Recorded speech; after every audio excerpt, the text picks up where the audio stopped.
안녕하세요. 손 김기록 치과 대표원장 김기록입니다. 오늘은 아프지 않은데 치과 치료를 해야 될까요? 라는 주제에 대해서 영상을 찍어보려고 합니다. 치과에 갔는데 아프지도 않은데 치아를 치료하라고 하시는 경우가 있습니다. 자, 그럼 왜 치과의사 선생님들은 나 지금 아프지도 않고 불편하지도 않다는데 이 치아를 치료해야 된다고 설명을 하실까요? 오늘은 그 경우에 대해서 설명을 좀 하려고 합니다. 우리가 치아가 통증이 오기 시작하면 굉장히 큰 통증이 오죠. 충치가 많이 먹었다든지 치아가 깨졌다든지 이런 경우에 응급적으로 치아가 굉장히 시리거나 아플 수 있습니다. 이런 경우에 치과에 바로 방문하셔서 저 치료해주세요 라고 오시지만 이런 단계가 약간 지나게 되면 치아 속신경이 다 괴사돼 버리고 아니면 천천히 괴사돼 버리고 이 아픈 느낌을 느낄 수 없는 정도로 치아가 나빠지게 되면 아무런 증상이 나타나지 않을 수 있습니다. 대신 치아가 좀 흔들리거나 씹을 때 불편함은 있을 수 있습니다.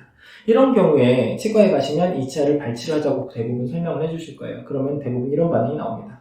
아프지도 않은데 이걸 왜 빼야 돼? 왜 생리를 빼려고 하나? 말씀을 하시는 환자분들이 있습니다. 근데 아까도 설명드렸듯이 치아 주변을 둘러싸고 있는 조직들이 치아가 불편하고 치아가 잘못됐을 때 또는 치아 주변의 치주 조직, 잇몸이 문제가 생겨서 붓고 피나고 고름이 나오는 상황이 어느 정도 지나버리게 되면 이 통증을 느낄 수 있는 감각이 없어져 버리게 되는 겁니다.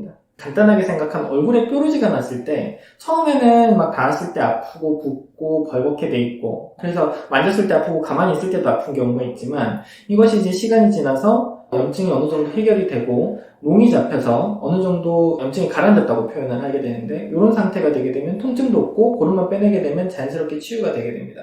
그러나 뾰루지 같은 경우에는 아까 고름이 빠져나가고 안쪽에서 염증을 일으켰던 물질이 쉽게 빠져나오기 때문에 염증 물질이 제거가 되면 피부가 알아서 재생이 되고 그 부분이 힐링이 되지만 치아는 치아 자체가 염증을 일으키는 원인입니다. 치석이 많이 달라붙어 있거나 아니면 속에 균열이가 있거나 세균이 번식되어 있어서 이 염증을 일으키고 통증을 일으켰던 원인 자체가 치아이기 때문에 이 치아를 제거하지 않고는 그 주변의 잇몸이 제대로 낫지를 않습니다. 그래서 이 낫지 않은 상태가 계속 유지될 경우 치아를 버티고 있던 잇몸뼈와 잇몸뼈 주변에 있는 부분들까지도 모두 조직이 손상을 입어서 혹시라도 나중에 임플란트를 심거나 다른 치료가 들어갔을 때 굉장히 치료하기 어려운 상황으로 바뀔 수 있습니다.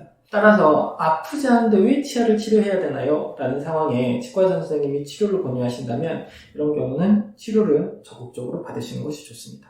이미 그 치아의 수명이 끝나고 할 일을 다 해서 상태가 많이 안 좋아진 이미 죽어버린 상태라고 보시면 될 것 같습니다. 그래서 이게 과잉 진료가 아니냐, 생리를 빼는 거 아니냐 라고 생각하시겠지만 충분히 설명을 들으시고 이 치아가 어느 정도 문제가 있는구나 라고 잘 알아듣고 이해하신다면 이 치아를 빨리 치료하는 것이 좋겠습니다.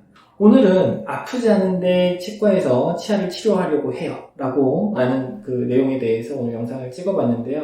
오해를 하시는 부분들이 있었기 때문에 오늘 간단하게 설명을 해드렸고 아무런 문제가 없이 통증도 없는 치아, 충치도 없고 균열이 간 것도 아니고 전혀 사용하는 데 이상이 없는 치아를 치료하시는 치과 원장님들은 아마 없으실 겁니다. 그래서 혹시라도 이런 나는 아프지 않은데 치과에서 치료를 권유한다 라면 충분히 설명을 요구하시고 치과의사 선생님한테 충분한 설명을 들으시고 이해를 하신다면 빨리 치료를 진행을 하시는 것이 좋겠습니다. 오늘 영상도 좋으셨다면 좋아요와 구독 부탁드립니다. 감사합니다.